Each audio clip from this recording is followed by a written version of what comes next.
ওয়ালাইকুম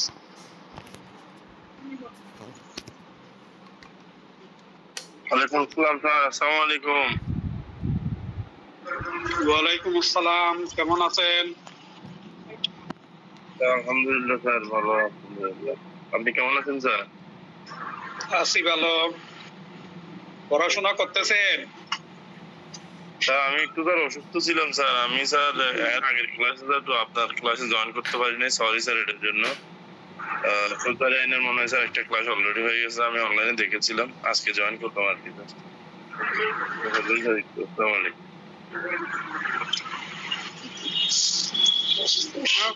তীব্র অসুস্থ না হলে ক্লাসে জয়েন হয়ে আলোচনা শুনতে পারেন।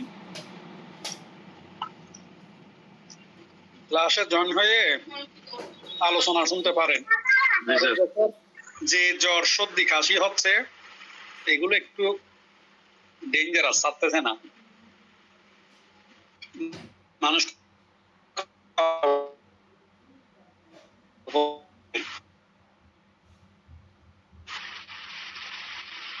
অন্যদের অবস্থা কেমন? পড়াশোনা কেমন চলে আপনাদের?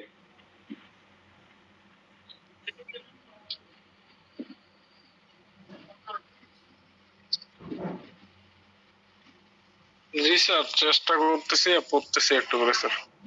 শুরু তো করছি আমি। যা হোক,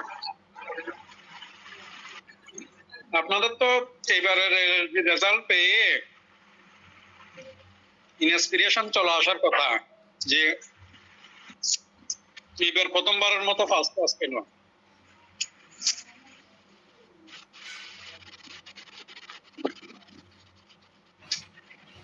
একজনে না, দুইজনে পাইছে আপনার ফার্স্ট ক্লাস।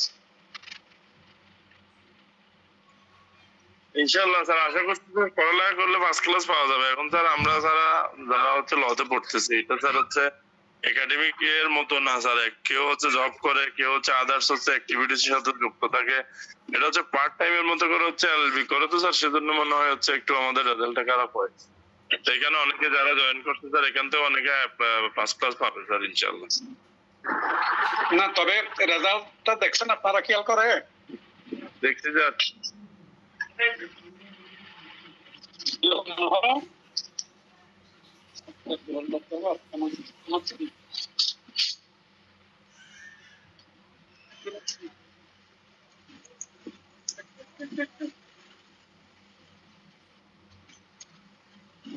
যে ছেলে দোনোটা ফার্স্ট ক্লাস পাইছে, এদের রেজাল্টটা খেয়াল করে দেখছেন?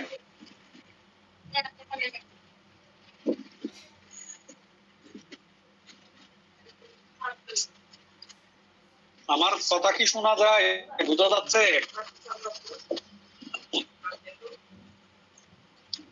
রায়হান ভাই খেয়াল করছেন রেজাল্টটা ওনাদের? জি স্যার। গ্রুপে দিয়ে দিয়েন ওই ইয়েতে। ওনারা দুইজনেই কিন্তু দেখলাম এই কি বলে ওইটাকে, কোম্পানি আইনে 80 উপরে মার্কস পাইছে, মাশাআল্লাহ। যারা কমার্স ব্যাকগ্রাউন্ড তারা চেষ্টা করলে পাবে।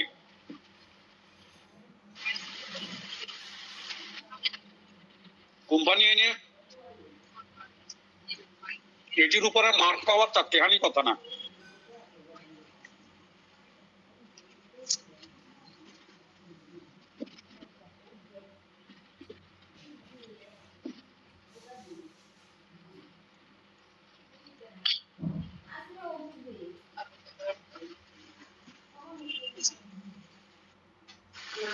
এরপরে আপনার এই আইনে ওই পঞ্চম প্রত্নান্ততা থেকে খুব ভালো মার্কস পাইছে, 70 উপরে করে মার্কস পেয়েছে এরা দুইজনে।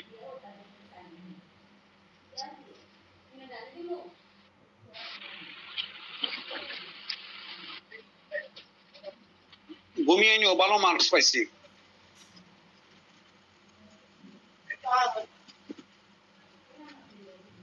তো আপনারাও নিজেরাও যারা যেটাতে পারেন, যারা পলিটিক্যাল সায়েন্স ব্যাকগ্রাউন্ড আছেন, তারা আন্তর্জাতিক আইনে ভালো মার্কস না পাওয়ার কোনো কিছু নেই। একটু রিডিং করলে রেগুলার পাওয়া যায়। আবার এভারেজ পড়াশোনা করে এলএলবি তে এখন আর তেমন লাভ হয় না। যারা আপনার এলএলবি পড়ালেখাকালীন সময়ে চুপ করে বসে থাকে, পড়ালেখা না করে, তারা পরবর্তীতে ভোগে। ওই একবারে বার কাউন্সিল পাশ করা তাদের জন্য কঠিন হয়ে যায়। তো ফৌজদারি কার্যবিধি অনেক কঠিন, কিন্তু এটা মাথায় রাখবেন। এগুলা তো ওরা দেখা যায় যে মোটামুটি 60 কাছাকাছি মার্কস পাইছি। ফৌজদারি কার্যবিধি, দেওয়ানি, এগুলো তো একটা জিনিস সুবিধা হলো ফৌজদারিতে, বিশেষ করে দেওয়ানির চাইতো ওই দণ্ডবিধির পার্টে একটু লেখা কম। ফৌজদারি তো যদি স্পেসিফিক প্রশ্ন দ্বারা ভিত্তিক লিখেন তাই ওখানেও লেখা কম।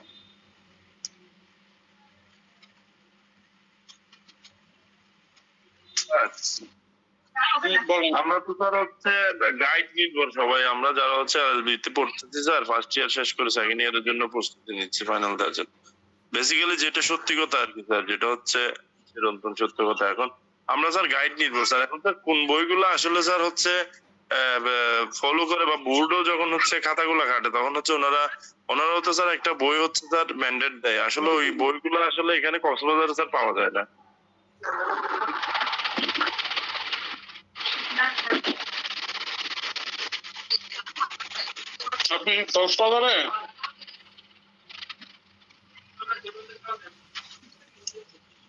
আপনি কক্সবাজারে নাকি? স্যার আমি ওই কক্সবাজারের রবি আর কি স্যার, কক্সবাজার ল কলেজে। বুঝছি। অনলাইনে আনা নিতে পারেন বই। ওই সাত পয়েন্টের বই তো নাম দিয়েছিলাম। ফৌজদারিতে আপনারা জহিরুল হক স্যারের বইটা পড়তে পারেন, অ্যাডভোকেট জহিরুল হক। জহিরুল হক স্যার? হ্যাঁ, অ্যাডভোকেট জহিরুল হক আমাদের চট্টগ্রাম বারে ছিলেন উনি।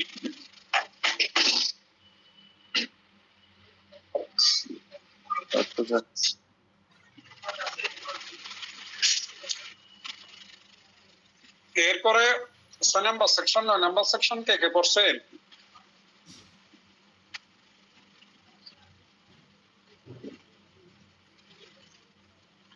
কেউ বলতে পারবেন 6 নম্বর 9 নম্বর সেকশন নিয়ে পড়াশোনা?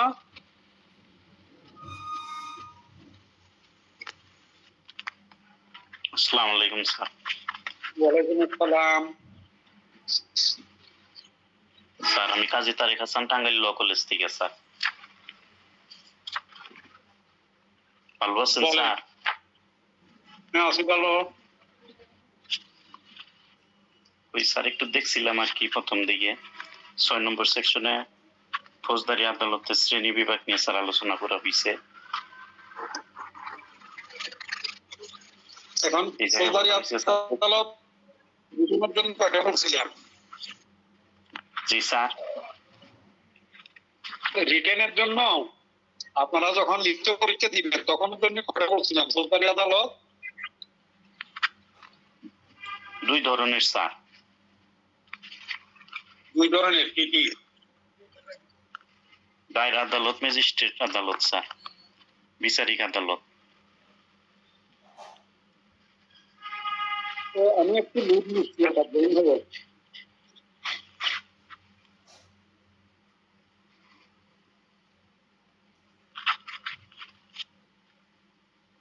জি স্যার।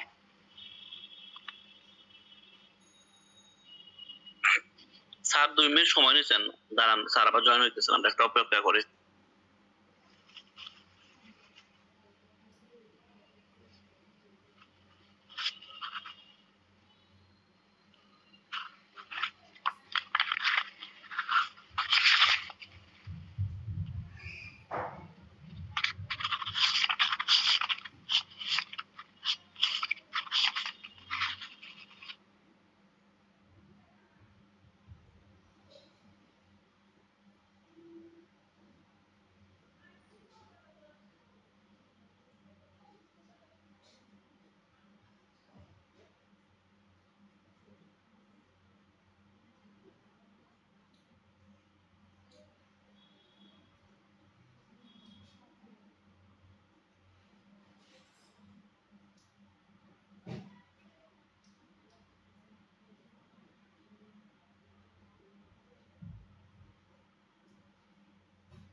এখন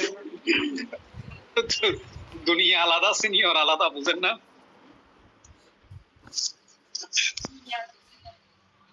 স্যার আমরা স্যার যেখানে চাকরি করছি ওখানে স্যার ওয়াশরুমে যাওয়ার সময় মোবাইল নিয়ে যাইতে হয় স্যার। একবার রিসিভ করতে না করলে স্যার সুকসলাটা একটু ধরাই দেয়। চাকরি করেন কোথায়? স্যার আমরা হচ্ছে humanitarian activities sir, emergency response sir. কোনটাতে? WP emergency response sir. আচ্ছা, তো যা হোক, আপনারা মনে হয় তেমন পড়াশোনা করতেছেন না। আসলে এটা তো এরকম না,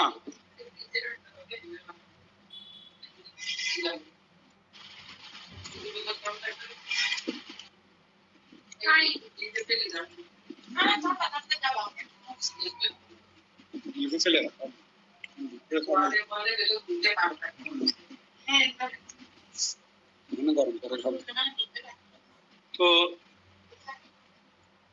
একটু পড়াশোনা করেন আর একটু ইয়ে করেন। এখন আমরা ওই দিন 6 নাম্বার 9 নাম্বার সেকশন পড়ছিলাম এবং বলছিলাম যে রিটেনের জন্য এই ফৌজদারি আদালত হচ্ছে 14 ধরনের টোটাল। সেকশনের বাইরে গিয়ে এগুলো কথাবার্তা বলা মনে রাখার জন্য। সে 14 ধরনের মধ্যে আপনার কক্সবাজার জেলা যদি আমরা বিবেচনা করি, ওখানে হচ্ছে আপনার 8 ধরনের। আর আমাদের চট্টগ্রাম জেলা যদি বিবেচনা করি, যেখানে সিটি কর্পোরেশন আছে বা মহানগর এরিয়া আছে, এখানের জন্য আরো 6 ধরনের অতিরিক্ত থাকে। বা টাঙ্গাইলের একজন ভাই আছেন, ওনার ওখানে হচ্ছে 8টা, কিন্তু রেহান সাহেবদের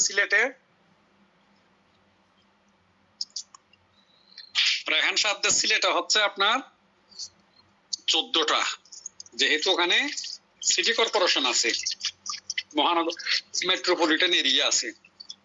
তাইলে আপনার সিটি কর্পোরেশনের জন্য আলাদা 6 জন অতিরিক্ত থাকে, 3 জন দায়রাতে আর 3 জন ম্যাজিস্ট্রেট কোর্টে।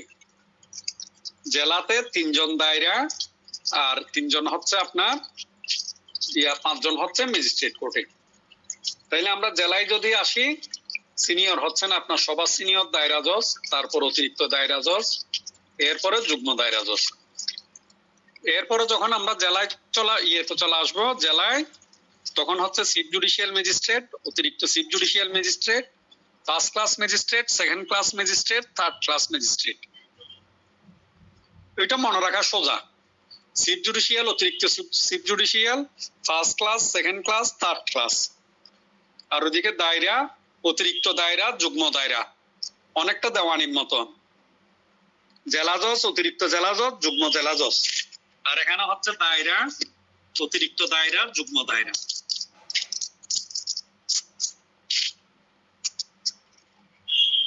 এরপরে কি, যখন মেট্রোপলিটনে আসবে,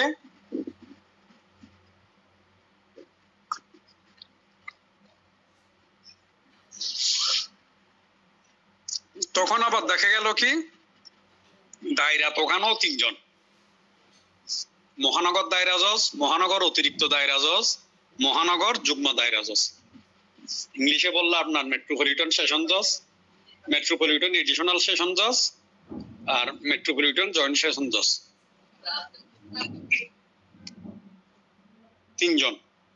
আর ইয়েতে আপনার ম্যাজিস্ট্রেট কোর্টও 3 জন,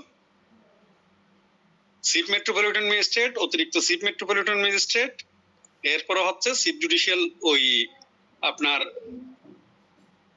ফার্স্ট ক্লাস ম্যাজিস্ট্রেট, তার মানে মেট্রোপলিটন ম্যাজিস্ট্রেট। ওখানে ফার্স্ট ক্লাস ম্যাজিস্ট্রেটকে বলা হয় মেট্রোপলিটন ম্যাজিস্ট্রেট।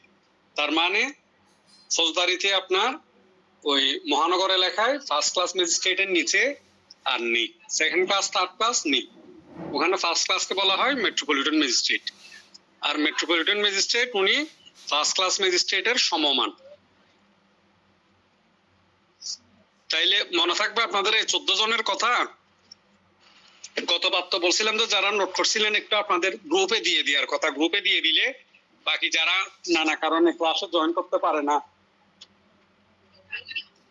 বা লেকচারটা দিয়ে দিলে তারাও নোট করে নিতে পারেন।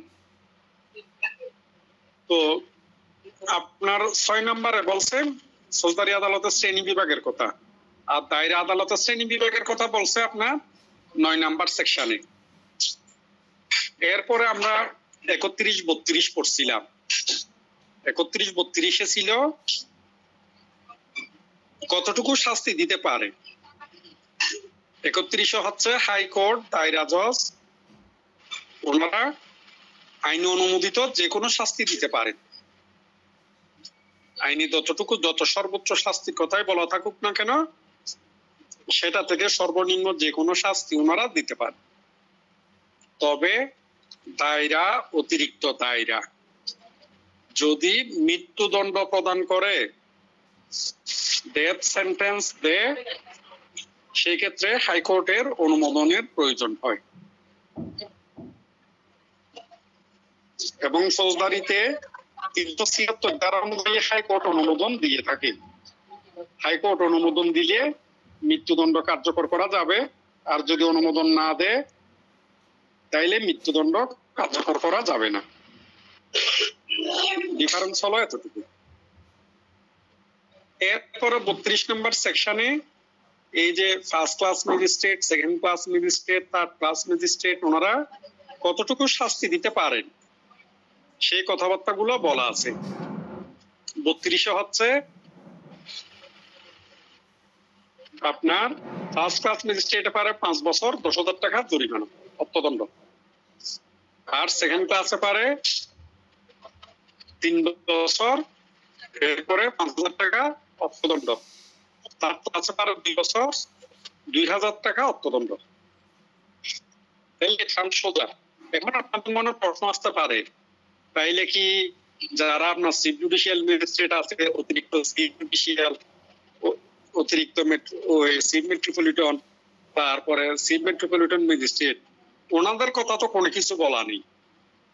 আসলে বেসিক কথাবার্তা হচ্ছে ওনারও ফার্স্ট ক্লাস ম্যাজিস্ট্রেটের মর্যাদা ভোগ করে থাকুন ওই ক্ষেত্রে। তবে মাথায় রাখবেন চিফ জুডিশিয়াল ম্যাজিস্ট্রেট যারা, চিফ মেট্রোপলিটন ম্যাজিস্ট্রেট যারা, ওনারা টপ মোস্ট সিনিয়র ম্যাজিস্ট্রেট, এবং অতিরিক্ত দায়রা জজ যারা থাকেন ওখান থেকে ওনাদেরকে এখানে বসান। অতিরিক্ত দায়রা জজ পদমর্যাদার জজদেরকে এই chief metropolitan, chief judicial magistrate হিসাবে দিয়ে থাকেন, দায়িত্ব দেয় গভর্নমেন্টে।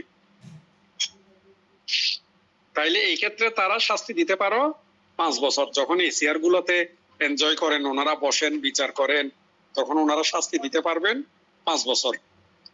যদিও অতিরিক্ত দায়রা জজ হিসাবে উনি দায়িত্ব পালন করতেন, তখন মৃত্যুদণ্ড দিতে পারতেন। এই হচ্ছে আপনার টোটাল সারমর্ম। কারো কোনো প্রশ্ন আছে এই ব্যাপারে? সবাই ব্যাপারটা বুঝছেন নাকি বুঝেন নাই? স্যার আমি একটা জিনিস বুঝছি স্যার, ম্যাজিস্ট্রেটদের ক্ষমতা স্যার 32 ধারায় যে আপনি উল্লেখ করেছেন সেখানে স্যার 3 ধরনের ম্যাজিস্ট্রেটের কথা বলেছেন, প্রথম শ্রেণীর ম্যাজিস্ট্রেট, দ্বিতীয় শ্রেণীর ম্যাজিস্ট্রেট এবং তৃতীয় শ্রেণীর ম্যাজিস্ট্রেট স্যার। তো এর বাইরে স্যার আরেকটা যেটা বলছেন স্যার, ম্যাজিস্ট্রেটদের হচ্ছে ক্লাসিফিকেশন, ওইটা স্যার আমি বুঝিনি স্যার। আমি এই 3টা বুঝছি। 32 ধারায় ম্যাজিস্ট্রেটদের ক্ষমতা যে 3 শ্রেণীর ম্যাজিস্ট্রেট হচ্ছে 3 ধরনের হচ্ছে শাস্তি বিধান আরোপ করতে পারবেন, এটা। আরেকটা স্যার 31 ধারায় বলছেন স্যার হচ্ছে হাইকোর্ট, দায়রা জজ কোর্ট এবং সহকারী দায়রা জজ কোর্ট, এটা বলছেন না স্যার? আমি এইগুলো বুঝছি স্যার। আপনি দায়রার কথা বলাতে আরেকটা পয়েন্ট মনে পড়লো। যুগ্ম দায়রা জজ যিনি, উনি আপনার সাজা দিতে পারেন 10 বছর পর্যন্ত সর্বোচ্চ কারাদণ্ড। ওনার হাতে আছে 10 বছর পর্যন্ত কারাদণ্ড দেওয়া। যুগ্ম দায়রা জজ যিনি উনি আবার মৃত্যুদণ্ড বা তার উপরে এগুলো দিতে পারেন না। 10 বছরের উপরে যাবজ্জীবন কারাদণ্ড এগুলো উনি দিতে পারেন না। ওনার পাওয়ার হলো 10 বছর পর্যন্ত কারাদণ্ড দেওয়া। তাইলে এই ক্ষেত্রে আমরা দেখতেছি কি, আসলে এই যে ওই দিন বলছিলাম 53 ধারা দণ্ডবিধির, ওখানে যে শাস্তিগুলোর কথা বলা আছে 5 ধরনের পানিশমেন্ট, সেই 5 ধরনের পানিশমেন্টকে আবার নানা স্ল্যাবে ভাগ করে ফেলছে। দণ্ডবিধি 53 ধারায় আমরা পড়ছিলাম পানিশমেন্ট হচ্ছে, শাস্তি হচ্ছে মৃত্যুদণ্ড, যাবজ্জীবন কারাদণ্ড, তারপর হচ্ছে আপনার কারাদণ্ড, সম্পত্তি বাজেয়াপ্তি, অর্থদণ্ড। এই পাঁচটার কথা আমরা পড়ছিলাম না? ওখান থেকে মোটামুটি আমরা ধারণা পাই মৃত্যুদণ্ড আর যাবজ্জীবন কারাদণ্ড হচ্ছে উপরের লেভেলের শাস্তি, মোটা দাগে বড় মাপের শাস্তি। এই যে বড় বড় অকারেন্স অপরাধ যেগুলো করা হয় সেগুলোর বেলায় এইগুলো দেয়া হয়। বিশেষ করে দণ্ডনীয় নরহত্যা, খুন, তারপরে ডাকাতি, এগুলোর ক্ষেত্রে এই জাতীয় সমপর্যায়ের যেগুলো এই জাতীয় অপরাধগুলোর ক্ষেত্রে আপনার মৃত্যুদণ্ড আর যাবজ্জীবন কারাদণ্ড দেওয়া হয়। জি স্যার, বুঝতে পারছি। আর আর মোটামুটি অন্যান্য অপরাধ যেগুলো আছে বা এগুলো ছোট মাপের অপরাধ যেগুলো আছে এগুলো তো 10 বছর, 7 বছর, 5 বছর, তারপরে কি বলে আপনার 3 বছর এই ধরনের কারাদণ্ড দেয়। তাহলে আরেকটা জিনিস খেয়াল করেন আপনার, এই যে 5 বছরের জায়গায় আমরা আজকে নতুন আর একটা সেকশন পড়বো, ওখানে এতক্ষণ ধরে যে পড়াশোনা করছি আমরা তার কিছু কিছু ব্যতিক্রমের কথা বলছে, তাদেরকে আবার পাওয়ার দেওয়া হয়েছে। কাদেরকে? এই জুডিশিয়াল ম্যাজিস্ট্রেটদেরকে আবার একটা জায়গায় গিয়ে পাওয়ার দিয়ে দিছে, তারা এটাও করতে পারে বা করে থাকেন। তাহলে এতক্ষণ যে কথাবার্তাগুলো বলছি এগুলো হচ্ছে স্বাভাবিক কথাবার্তা। এরপরে যেগুলো বলবো এগুলো সরকার তাদেরকে হাইকোর্ট বিভাগের সাথে পরামর্শ করে বিশেষ ক্ষমতা দিয়ে থাকে। সেটা কত নাম্বার সেকশন? সেটা হচ্ছে 29-এর সি। এতক্ষণ কিন্তু আমরা এতদিন 28, তারপর 29-এর বি, 29-এর সি পড়ি নাই। 28, 29-এর বি, 29-এর সি এই তিনটা সেকশনে আছে কে কতটুকু অপরাধের বিচার করতে পারে। মনে রাখবেন ফৌজদারিতে জিনিস তিনটা, দেওয়ানিতে হচ্ছে দুইটা। ফৌজদারিতে তিনটা কি কি? ফৌজদারিতে একটা হচ্ছে অপরাধ আমলে নেওয়া, মামলা গ্রহণ করা, আরেকটা হচ্ছে মামলা বিচার করা, এরপরে আরেকটা হচ্ছে শাস্তি দেওয়া। এখন কোন অপরাধে পড়লে দণ্ডবিধির কোন ধারায় মামলা করলে কোন আদালতে বিচার করবে এটার কথা ফৌজদারিতে বলা আছে। সে আবার দেখা গেল বিচার করে যতটুকু শাস্তি দেওয়ার কথা ওই শাস্তির পাওয়ার যদি তার কাছে না থাকে উনি এটি কি করেন? সিনিয়র আদালতকে প্রেরণ করেন। সম্ভবত এই কথাবার্তাগুলো আবার 347, 348, 349 ফৌজদারিতে ওইদিকে আছে। যখন উনি বিচার করছেন সবকিছু করছেন, করার পরে যখন দেখছেন শাস্তির বেলায় আসি, যতটুকু শাস্তি দেওয়ার কথা অতটুকু শাস্তি দেওয়ার মতো ক্ষমতা ওনার নেই। তাইলে উনি কি করবেন? এই মামলা ওই শাস্তি দানের পাওয়ার যার কাছে আছে ওই এখতিয়ার সম্পন্ন আদালতে ট্রান্সফার করে দিবে। তো 28 নম্বর সেকশনে কি বলে দেখেন, অফেন্স আন্ডার পেনাল কোড, দণ্ডবিধির অপরাধ। ফৌজদারিতে বিচার করে কি অপরাধের? ফৌজদারি আদালত গুলা কোন অপরাধের বিচার করে? ক্রিমিনাল কেস না স্যার? হ্যাঁ, দণ্ডবিধির অপরাধের বিচার করে। পেনাল কোডে যে অপরাধগুলোর কথা বলছে সেগুলোর বিচার করে। এরপরে বলতেছে ওখানে বলতেছে আপনার 28 ধারায় এই কার্যবিধির অন্যান্য বিধানাবলী সাপেক্ষে দণ্ডবিধি 1860 সনের 45 নং আইন এ বর্ণিত যে কোনো অপরাধের বিচার করবেন। কে করবে? হাইকোর্ট বিভাগ অথবা দায়রা আদালত। এই বিচার কে করবে? হয় হাইকোর্ট বিভাগে করবে, না হয় দায়রা আদালত করবে, অথবা অন্য কোনো আদালত। যে আদালত এই অপরাধের বিচার করতে পারেন মর্মে তফসিল 2 এর কলাম 8 এ প্রদর্শন করা হয়েছে। তাহলে এই টিকিট কোথায় দিয়ে দিছে?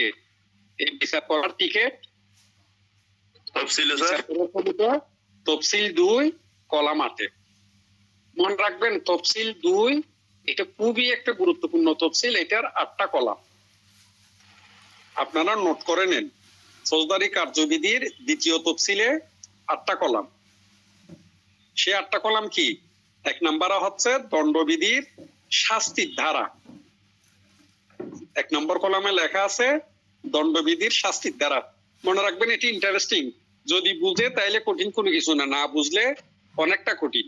ফৌজদারিতে যে অভিযোগগুলো দায়ের করা হয়, এজাহার হোক, এফআইআর হোক, তারপরে কি জানি বলো যে পরবর্তীতে আপনার কমপ্লেন্ট হোক, অভিযোগ হোক, যেটাই হবে হোক, আপনার সাধারণত ওখানে দণ্ডবিধির কোন ধারায় শাস্তি পাবে সেটা উল্লেখ করা থাকে।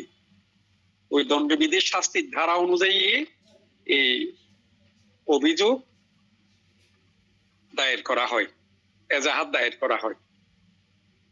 তাইলে আপনার বিচার করার আগে শাস্তি কোন ধারায় চায় বিচার প্রার্থী, সেটা ওখানে উল্লেখ করা থাকে। আপনার আমরা তো ডাক্তারের কাছে যাই, গিয়ে ডাক্তারকে রোগের সব কথাবার্তা বলি, ডাক্তারে কি করে ওষুধ দেয়। এখানে সিস্টেম এটা না। এখানে আপনার অভিযোগ যিনি দিবেন, এজাহার যিনি দিবেন, উনি আপনার কোন ধারায় শাস্তিটা দিতে হবে সেটাও সাজেস্ট করে দেয়। সেই অনুযায়ী আপনার মামলাটা করে। সে কারণে বলতেছে দণ্ডবিধির অপরাধ সমূহ। এই দণ্ডবিধির অপরাধ সমূহের বিচার এই কথা বলে 28 নম্বর সেকশনে বলতেছে, দণ্ডবিধির অপরাধ যেগুলো আছে এগুলোর বিচার করবে হাইকোর্টে অথবা দায়রা আদালতে, অথবা এই ফৌজদারি কার্যবিধির দ্বিতীয় তফসিলের 8 নম্বর কলামে যে আদালতে বিচার করবে বলে প্রদর্শন করা হয়েছে সেই আদালতে। তাহলে 8 নং কলামের আগে আরো 7টা কলাম থেকে গেছে না? সেই 7টা কলামে 1 নম্বরে বলছিলাম দণ্ডবিধির শাস্তির ধারা, 2 নম্বরে হচ্ছে অপরাধের বিবরণ। এই শাস্তির ধারাগুলোতে কিসের শাস্তি এটা লেখা থাকে, কোন অপরাধের শাস্তি, সেটা 2 নম্বর কলামে উল্লেখ থাকে সেকেন্ড শিডিউলের। 3 নম্বর কলামে হচ্ছে আপনার এইটা বিনা পরোয়ানায় গ্রেপ্তার করতে পারে নাকি বিনা পরোয়ানায় গ্রেপ্তার করতে পারে না, এটা হচ্ছে 3 নম্বর কলামে। এটাকে অন্য ভাষায় বলা যায় অপরাধগুলো আমলযোগ্য নাকি অমলযোগ্য। সাধারণত আমলযোগ্য অপরাধ কোনগুলো? যেগুলো আমাদের হৃদয় বিদারক ঘটনা থাকে, বড় বড় ধরনের অপরাধ থাকে, এগুলো সবগুলো আমলযোগ্য অপরাধ। আর যে জিনিসগুলো একটু নর্মাল অপরাধ, এই যে সামান্য আঘাত করা, কাউকে কি জানি বলো যে কিছু অনিষ্ট করা, মারামারি করা, এগুলো আপনার নর্মাল অপরাধ, এগুলো আমলের অযোগ্য অপরাধ। তাহলে কোনগুলো, কোন শাস্তির ধারাগুলো আপনার আমলযোগ্য, কোন শাস্তির ধারাগুলো আমলের অযোগ্য বা বিনা পরোয়ানায় গ্রেপ্তার করতে পারে, এই সব কিছু উল্লেখ আছে আপনার 3 নম্বর কলামে। আর 4 নম্বর কলামে কেউ প্র্যাকটিক্যালি কোর্টে গেলে দেখবেন আপনার যখন আপনি ম্যাজিস্ট্রেটের কাছে উপস্থাপন করে, অ্যাডভোকেটে তো নিষেধি করে, সেগুলো আপনার সকালে জমা দেয় এই পেশকারদের কাছে বা কোর্ট অফিসার যারা থাকে তাদের কাছে জমা দেওয়ার পরে এবার আপনার মামলাগুলো ডাকে না, ডাকার পরে অভিযোগ যিনি দায়ের করেন ওনাকে আপনার কোর্টে প্র্যাকটিক্যালি ডকে তুলে ওনার নাম পরিচয়, যার বিরুদ্ধে অভিযোগ দিয়েছে তার নাম পরিচয়, কি অপরাধের জন্য উনি আসছেন, কি দিচ্ছেন, এগুলো সবগুলো ম্যাজিস্ট্রেটে শুনেন। শোনার পরে ওনার যদি মনে হয় যে অপরাধটা সরাসরি আমলে নেওয়া উচিত, তাইলে উনি অপরাধ আমলে নিবেন। এরপরে কি করবেন? এরপরে আসামিকে ওয়ারেন্ট দিবে, না হয় সমন দিবে। খুব ভালো খেয়াল করেন, আসামিকে ওয়ারেন্ট দিবে, না হয় সমন দিবে। এটা একটা দিক। আর একটা দিক হচ্ছে উনি যদি চিন্তা করেন যে না, আমি সরাসরি আমলে নিয়ে নিব না, আমি আমলে নেওয়ার আগে এটা তদন্ত করতে দিব, ম্যাজিস্ট্রেট যে কোনো কিছু করতে পারেন আইন অনুযায়ী। উনি চাইলে আমলে নিয়ে আপনার অপরাধের ক্ষেত্রভেদে ওয়ারেন্ট দিয়ে তারপরে কি করতে পারে, তদন্তের জন্য পাঠাতে পারে, আবার উনি আমলে না নিয়েও তদন্তের জন্য পাঠাই দিতে পারে। ওয়ারেন্ট, সমন এগুলো কোনো কিছু না দিয়ে যদি আপনার তদন্ত স্যার হয়, আমলে নেওয়া মানে কি? আমলে নেওয়া মানে এটা আপনার বিচারের জন্য কগনিজেন্স নিয়ে নেওয়া। সাপোজ ভাই আপনাদেরকে একেবারে প্র্যাকটিক্যাল দুটো উদাহরণ দিই।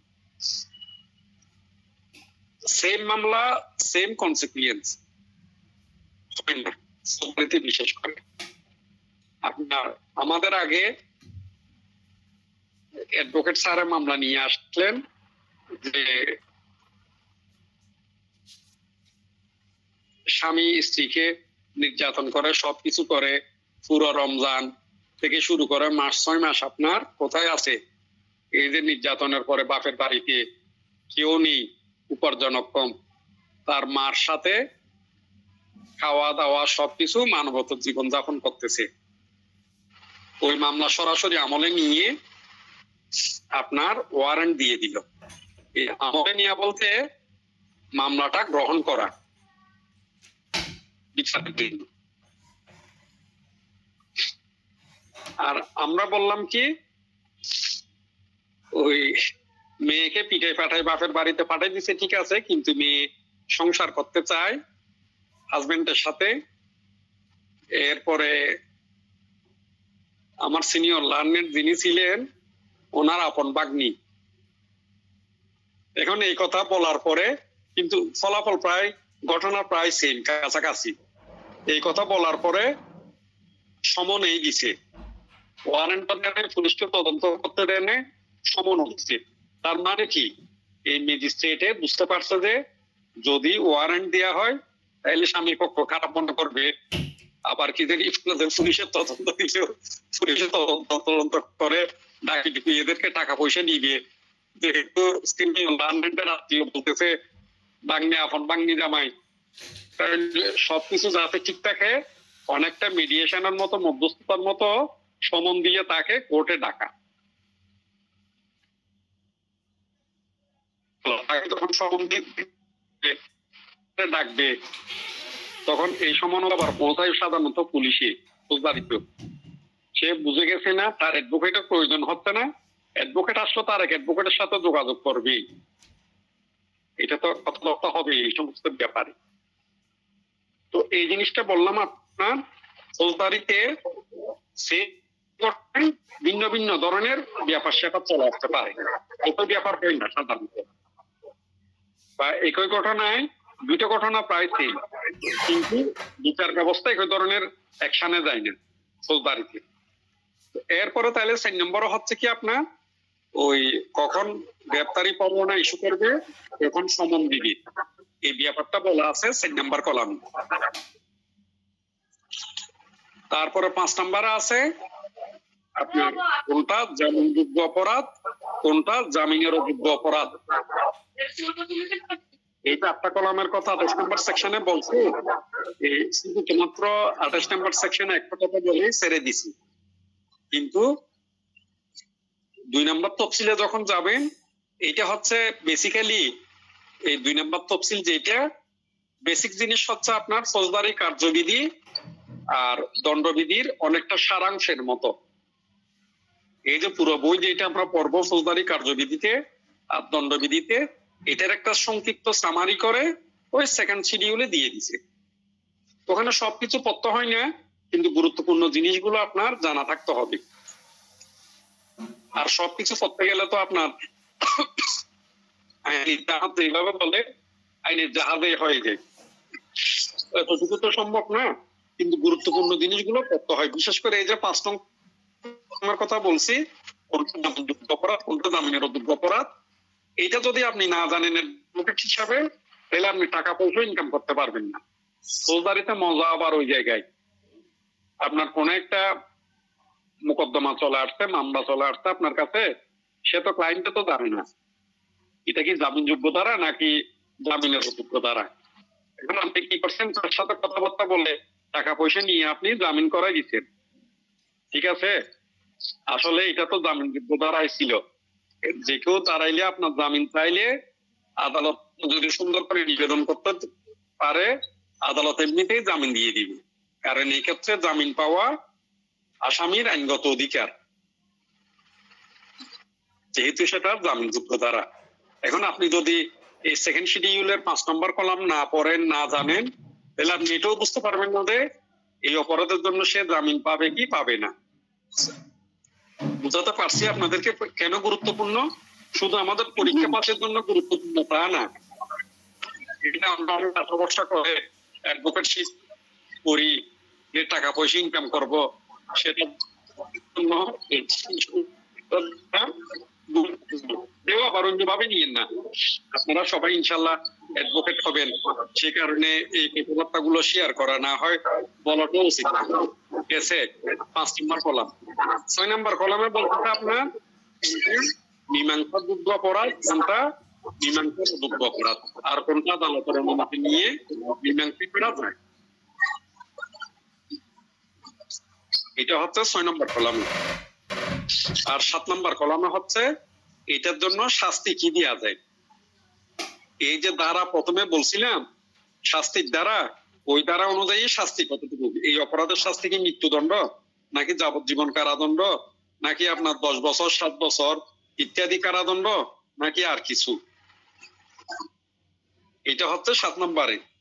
আর 8 নম্বরে হচ্ছে কোন আদালতে বিচার করবে, এটা কি বিচার করবে, নাকি আপনার দায়রা জজে বিচার করবে, নাকি জজ কোর্টে বিচার করবে, নাকি প্রথম শ্রেণী, দ্বিতীয় শ্রেণী, তৃতীয় শ্রেণীর কে বিচার করতে পারে, সেটা ওখানে 8 নম্বর কলামে লেখা আছে। তাইলে আমাদের এই বলেন তো স্যার 7 নম্বরটা স্যার প্লিজ। 7 নম্বরের শাস্তি, আপনি কতটুকু শাস্তি দিবে আদালতে, ওটা বলা আছে 7 নম্বরে। এইটা দণ্ডবিধি আমরা বলি না, দণ্ডবিধি কঠিন, দণ্ডবিধির শাস্তির সেকশন মনে থাকে না। দণ্ডবিধির শাস্তি কি সেটা সামারি দেওয়া আছে আপনার এই ফৌজদারি কার্যবিধির 2য় তফসিলে। স্যার 6 নম্বরটা একটু বলবেন স্যার? 6 নম্বর হচ্ছে আপনার কোনটা মীমাংসাযোগ্য, কোনটা মীমাংসার অযোগ্য। এই যে বলছি না আপনার আমাদের যে মামলা ছিল, ওই মামলায় উনি এমন বিধি ব্যবস্থা নিয়েছেন যাতে এটা দ্রুত মীমাংসা করা যায়। ঠিক আছে, কিছু অপরাধ আছে আপনার মীমাংসাযোগ্য, আপোষযোগ্য, আর কিছু অপরাধ আছে আপোষের অযোগ্য, আর কিছু বলে দিচ্ছে ওখানে আপনার কি করা যায়, আদালতের অনুমতি নিয়ে আপোষ করতে পারে। স্যার 4 নম্বরটা আরেকবার বলতেন যদি। 4 নম্বর আপনার গ্রেপ্তারি পরোয়ানা দিবে নাকি সমন দিবে, আপনারা নোট করে ফেলবেন, এরপরে এই নোট গ্রুপে দিবেন, একজন আরেকজনের সাথে মিলাই নিবেন, এরপরে মূল বই এই যে ছোটখাটো বই যেগুলো আছে এগুলোর থেকে মিলাই নিবেন। ঠিক আছে, আর একবার শুনে আরো একবার 2বার বলবো এই সেম জিনিসের উপর। এগুলো গুরুত্বপূর্ণ জিনিস, ফৌজদারি কার্যবিধি বলেন, দণ্ডবিধি বলেন, এইগুলো পড়াশোনার আইনের পড়াশোনার পিলারের মতো, যে পিলারের উপর ভিত্তি করে বিল্ডিংটা উঠবে। আপনাদের পড়াশোনা যে পিলারের উপর ভিত্তি করা হবে, এইগুলো এখন যে সেকশন গুলো বলছি বা যে আলোচনা করতে, এইগুলো এক একটা আইনের পিলার। 6 ধারা, 9 ধারা, 28, 31, 32, এগুলো কি এক একটা ফিলার। 28 নম্বর সেকশন থেকে ওই ধাক্কা দিয়ে আমাদেরকে ফিলার আরেকটার দিকে পাঠাই দিছে, ওইটা হলো আপনার একেবারে বড় ফিলার। এই যে নিচের তলায় গ্রেড বিম জমাই না, অনেকটা গ্রেড বিমের মতো, কোনটা 2 নম্বর তফসিল। 2 নম্বর তফসিলে আপনার কম করে হলো 200টা সেকশনের কথা বলা আছে দণ্ডবিধি। 1 নম্বর কলাম, 2 নম্বর তফসিলে স্যার 8টি কলামে স্যার এতগুলো হচ্ছে ধারার কথা বলা আছে। হ্যাঁ, পাল্লা আরো বেশি হবে, আপনারা দেখিয়েন না 2 নম্বর তফসিলটা উঠে আপনারা একটু সবগুলাই দিয়ে এই 2য় তফসিলটা সেকেন্ড শিডিউলটা, এবং এটা সারমর্ম, এটা পুরো ফৌজদারি বিচার ব্যবস্থা, এরপরে দণ্ডবিধির অনেকটা সারমর্মের মতো সারাংশ। আমরা আগে ছোটবেলা পাঠ্যক্রম প্রসারণের সময় চলতে মনে আছে, পাঠ্যক্রম প্রসারণের লাইন দিত একটা পরিশ্রম সৌভাগ্যের প্রসূতি, এটাকে আমাদের বাস্তব উদাহরণ করে বড় করে লিখতে হতো না, এরপর একটা প্যারাগ্রাফ দিয়ে দিত, ওইটাকে আপনার সংক্ষেপে এটা সারাংশ লিখতে হতো, এটা পরিশ্রম সৌভাগ্যের প্রতিনিধি না, এই 2-3 লাইনে লিখতে হতো এই জিনিসগুলো। তাইলে এই যে দণ্ডবিধি এবং ফৌজদারি কার্যবিধির অনেকটা সারাংশের মতো হচ্ছে সেকেন্ড শিডিউল, 8-10 পাতা 12 পাতা ব্যাপী এটা লেখা আছে, আলোচনা আছে। তাইলে এখানে একটা জিনিস খেয়াল করেন, আমরা পড়ছি এক লাইনে, আর একটা প্রশ্নের উত্তর কিন্তু আজকে আমরা পেয়ে গেছি। কেউ বলতে পারবেন এটা কি প্রশ্ন?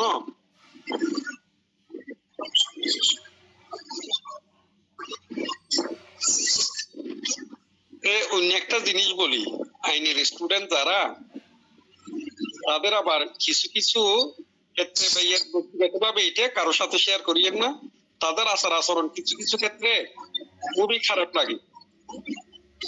খারাপ লাগে কোন ধরনের জানেন? বিশেষ করে এলএলবি পাস করার পরে আরো দেখি যে একটু নিমক খারাম টাইপের হয়ে যায়। গতকালকে একটা গ্রুপের নাম বলবো না, যে কোনো একটা মেসেজের উত্তরে তারা এমন ভাষা ব্যবহার করলো, খুবই খারাপ লাগলো। শুধু সিম্পল বলছি, নেক্সট এমসিকিউ এক্সাম আপনার কখন হবে, যে ন্যাশনাল ইলেকশন হওয়ার পরে এইটা হবে। যেহেতু সবাই বলতেছে ডিসেম্বরে হবে, আসলে ডিসেম্বরে কোনো এমসিকিউ পরীক্ষা হবে না। বাংলাদেশের ইতিহাসে 1 বছরে 2টা এমসিকিউ পরীক্ষা হয়নি, আপনার পরপর হয়েছে, কিন্তু 1 বছরে 2টা হয়নি, এবং পরপরের মধ্যে গ্যাপ ছিল প্রায় 16 মাসের মতো। এটা 2022 সালেও হয়েছে এমসিকিউ এক্সাম, 2023 সালেও হয়েছে। 2022 সালে হয়েছিল যে মার্চ এপ্রিলের দিকে, 23 সালে হয়েছে যে সেপ্টেম্বরের দিকে, না 23 সালে হয়েছে যে আপনার অক্টোবরের দিকে, অক্টোবর নভেম্বর অক্টোবরের শেষের দিকে মনে হয় আমাদের পরীক্ষা হয়েছিল। যা হোক, তো সবকিছু মিলে এখন এই কথা কেন বললাম, এই যে আপনাদেরকে প্রশ্ন দিছি না ভাইয়া, গত পরীক্ষায় এলএলবির প্রশ্ন বা শর্ট সাজেশন যেভাবে পারছি, একটা দুটো ওইভাবে বিধি ব্যবস্থা করে দিছি। অন্যগুলো তো এমনি শর্ট সাজেশন দিতাম ভাইয়া ছোট করে, অনেকেই রিকোয়েস্ট করতো, সবকিছু মিলে ইয়েতে। তো দেখা গেল এই ইয়েতে একটা প্রশ্নের সাথে আরেকটা প্রশ্নের উত্তর লিঙ্ক করা থাকে। এই যে আজকে আমরা যে পড়াশোনা করছি, এখানে কিন্তু বড় একটা প্রশ্নের উত্তর চলে আসে। কেউ বলতে পারবেন এই প্রশ্ন কি? আপনারা খেয়াল করছেন সেই প্রশ্ন কি? যে প্রশ্নের উত্তর প্রশ্ন বলি নেই, কিন্তু উত্তর আলোচনা হয়ে গেছে।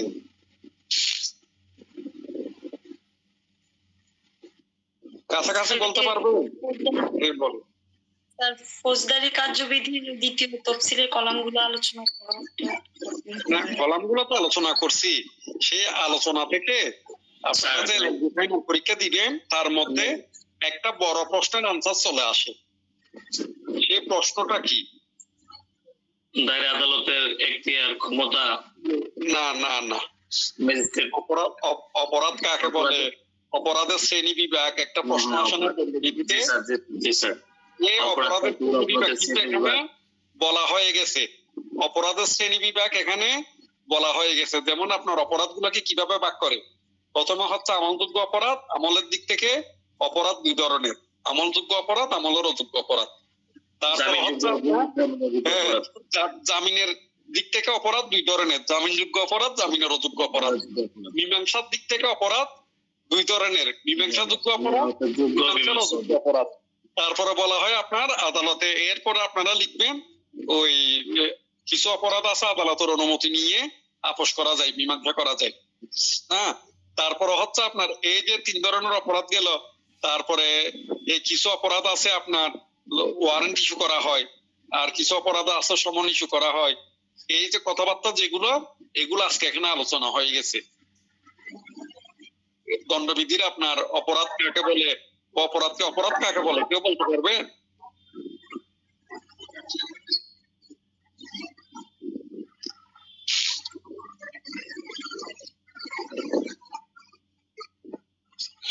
অপরাধ কাকে বলে?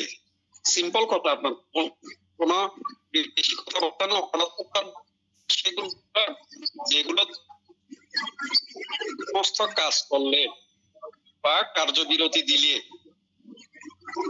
কোনো কাজ ভাবে বললে কাজ না করলে, কোনো কাজ করা অথবা করা যদি বিরত থাকা একটি অপরাধ বলা হয়। থাকে, কাজ না করলেও আপনার শাস্তির ব্যবস্থা থাকলে সেই কাজগুলোকে বলা হয় অপরাধ, সেই বিষয়গুলোকে বলা হয় অপরাধ। সিম্পল কথাবার্তা। তাহলে মোটামুটি আমরা অপরাধ কি, এই যে অপরাধ কয় ধরনের, শ্রেণী বিভাগ, এগুলো আমরা বুঝে পেয়েছি না?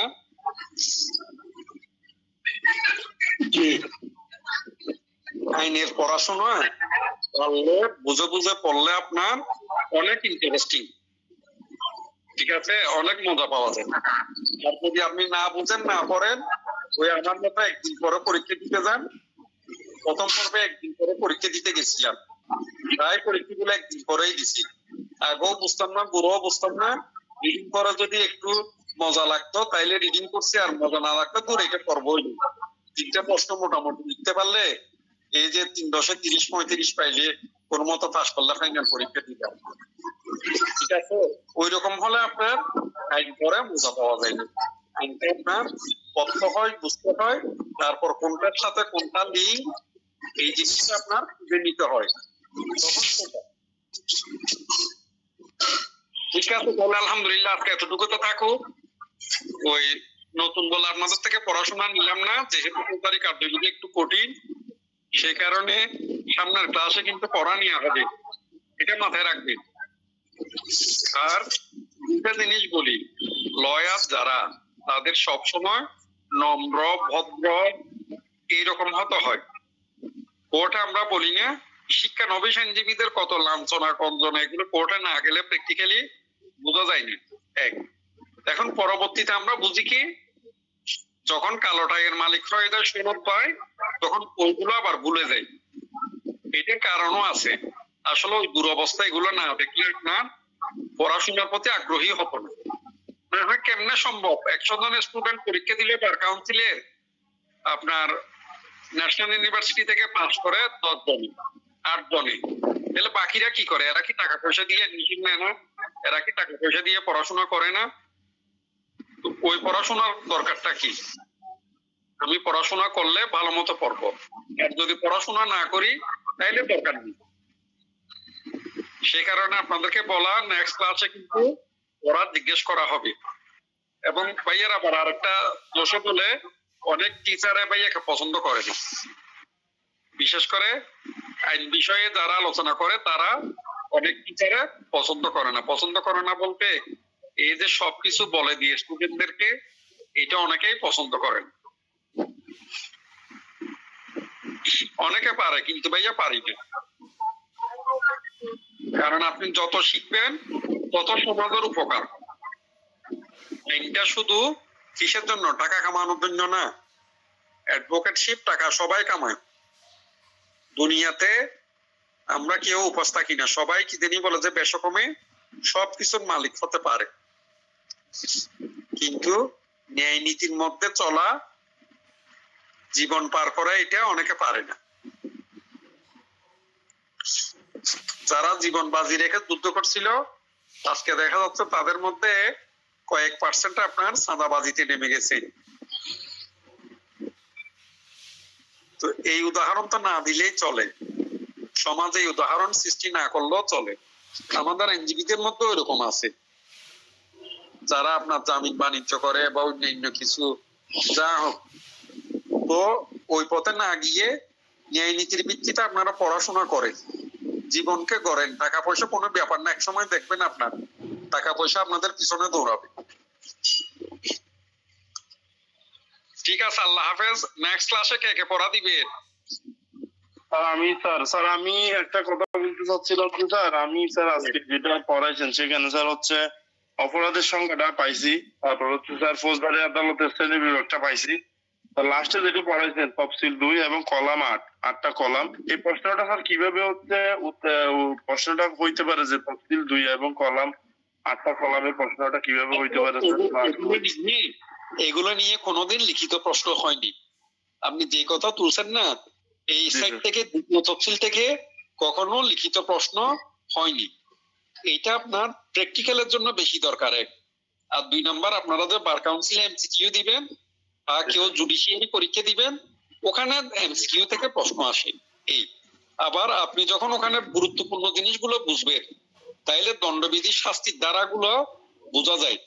আপনারা যে অষ্টম পত্রে ড্রাফটিং করবেন, আপনাদের অষ্টম পত্রে ড্রাফটিং আছে না, ফৌজদারি কার্যবিধিতে আপনার এই ড্রাফটিং সম্পর্কে প্রশ্ন আসে না? তাহলে ড্রাফটিং করার সময় আপনি কাকে অ্যাড্রেস করবেন? দায়রা জজকে অ্যাড্রেস করবেন, নাকি চিফ জুডিশিয়াল ম্যাজিস্ট্রেটকে অ্যাড্রেস করবেন, নাকি চিফ মেট্রোপলিটনকে অ্যাড্রেস করবেন? কি করবেন আপনি? এই জিনিসটা ওই সেকেন্ড শিডিউল না পড়লে তেমন বোঝা যায়নি। ক্লিয়ার হয়েছেন? আদালতের শ্রেণী বিভাগ আপনার পরীক্ষায় আসে। ফৌজদারি আদালতের শ্রেণী বিভাগ, গঠন, বিচার করার ক্ষমতা, এখতিয়ার, এগুলো পরীক্ষায় আসে। এটা গুরুত্বপূর্ণ প্রশ্ন, এটা সব সময় আসে। কিন্তু আর বাকি যে কথাবার্তা গুলো বলছিলাম, এগুলো আপনার ওই ছোটখাটো সৃজনশীল প্রশ্ন হিসাবে আসে, ব্যবহারে লাগে। তারপর আপনি আইনের অন্য দিকগুলো যখন যাবেন ওখানে লাগবে। এরপরে আপনার দায়রা আদালতের বিচার, তারপরে ম্যাজিস্ট্রেট আদালতের বিচার, সংক্ষিপ্ত বিচার, এগুলো যখন পড়বে তখন ওখান থেকে লিঙ্ক হয়ে অনেক কিছু কাজ, এই জিনিসগুলো। তাহলে স্যার আগামী ক্লাসে স্যার কোন বিষয়ের উপর পড়া দিব স্যার? অপরাধের সংখ্যা বা অপরাধের ফৌজদারি আদালতের পড়ালাম। এই যে আপনার সেকেন্ড শিডিউলের দ্বিতীয় তফসিলে কি বলছে, তৃতীয় তফসিলে কি বলছে, এগুলো একটু নিজেরা পড়ে নিবেন। এবং এখন পড়লে আপনারা বুঝতেছি তো, আমরা তো আপনাদের মতো এরকম পড়াশোনার লিঙ্কেই পাইনি। যদিও বা আমার শেষে একটু সুবিধা ছিল বলতে আমি এলএলবি তে পড়ার সময় থেকে আপনার ঢাকা বঙ্গবন্ধু ল কলেজের টিচারের কাছে পড়তাম, ওস্তাদের কাছে। তো ওস্তাদ তো আবার এইভাবে ক্লিয়ার করে বলতো না, আসলে বলতো না, তার কারণ আছে। আমি পড়তাম এমসিকিউ এলএলবি ফাইনাল জন্য না। তো ওখানে তো স্যার কি এমসিকিউ এর স্টুডেন্টদেরকে বুঝাবে নাকি আমাকে বলবে? আমাকে শুধু একটা জিনিস বলছিল, আপনি যখন টাকা পয়সা দিয়ে ভর্তি হয়ে গেছেন, পরীক্ষার সময় আমারে একটু নক দিয়ে। তো পরীক্ষার সময় স্যার আমারে সাক্ষ্য আইনের প্রশ্নটা দিছিল কালেকশন করে, এবং প্রশ্ন দিয়ে বলতো এরকম না আপনার 8টা প্রশ্ন দিছে এরকম না, 5টা প্রশ্ন দিছে, সে 5টাই পরীক্ষায় আসছিল। যদিও বা বিশ্বাস করি না যে এই 5টাই আসবে, যা হোক। তো ওই রকমই ইনশাল্লাহ ভাইয়া আপনারা তো আছেন, ইনশাল্লাহ আপনাদেরকেও হেল্প করব। হয়তো 5টা প্রশ্ন বলতে না পারলো 6টা-7টা প্রশ্ন দিব সাবজেক্টে, ইনশাল্লাহ আপনারা ওখান থেকে মিনিমাম 3টা থেকে 4টা কমন পাবেন ইনশাল্লাহ। একেবারে কম প্রশ্ন আসলো 4টা কমন পাবেন, টেনশন করিয়েন না। শুধু পড়াশোনা করেন এবং এমন ভাবে পড়বেন যেন আপনারা সবাই ফার্স্ট ক্লাসের কাছাকাছি পান। আমি আগে বলতাম যে যারা 450 ক্রস করতে পারে এলএলবি তে, তারা অনেকটা ফার্স্ট ক্লাস পাওয়ার সমান, যেহেতু এখানে ফার্স্ট ক্লাস পাওয়া আসলেই কঠিন। তো আপনি 480 না পান না, যে 478 পাইছে তাকে সম্মান করে 2 নাম্বার গ্রেস দিয়ে ফার্স্ট ক্লাস দিছে না। যে স্টুডেন্টটা আপনার 350 পাইছে তাকে 10 নাম্বার গ্রেস দিয়ে 360 দিয়ে সেকেন্ড ক্লাস দিছে না। আমার তো মনে হয় না বাংলাদেশে এমন আর কোন পড়াশোনা আছে যেটাতে আপনার 10 নাম্বার গ্রেস দিয়ে এই থার্ড ক্লাসকে সেকেন্ড ক্লাস দেয়। আর কোন পড়াশোনা আছে অনার্স মাস্টার্স যেগুলো ন্যাশনাল ইউনিভার্সিটি থেকে করা হয় ওখানে এরকম করে? ভাইয়ার পড়াশোনা আবার অনেক আগে। এখানে আপনারা যারা আছেন, ভাইয়া যে সময় মেট্রিক পাস করছে অনেকের জন্ম হয়নি, বিয়ে শাদী যখন করছি তখনও অনেকের জন্ম হয়নি বলে মনে হয়। আজকে এক স্টুডেন্টে ফোন দিল আপনাদের কক্সবাজারে এলএলবি পাস করছে,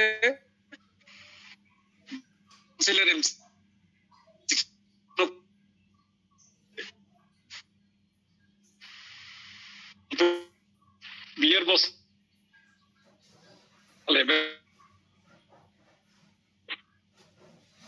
বইটা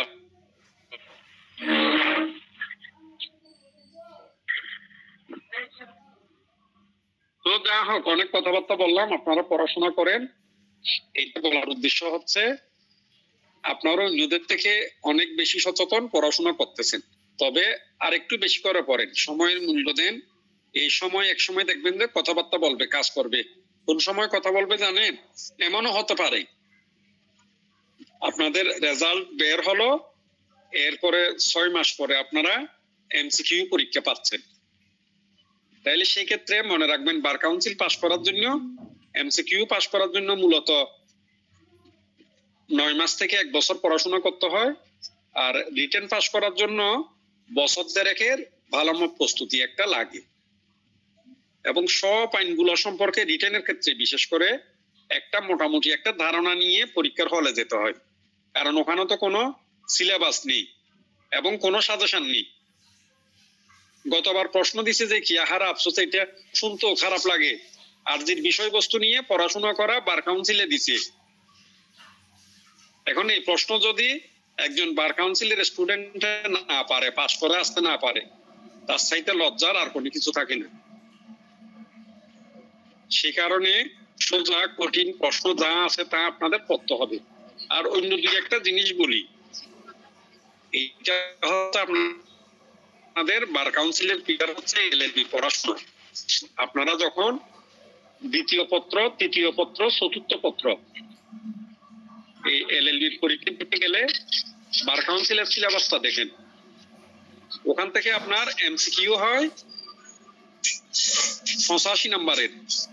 আপনারা যে দ্বিতীয় পত্র দিবেন এলএলবিতে, তৃতীয় পত্র দিবেন, চতুর্থ পত্র দিবেন, ওখান থেকে 85 নম্বরের হয় এমসিকিউ।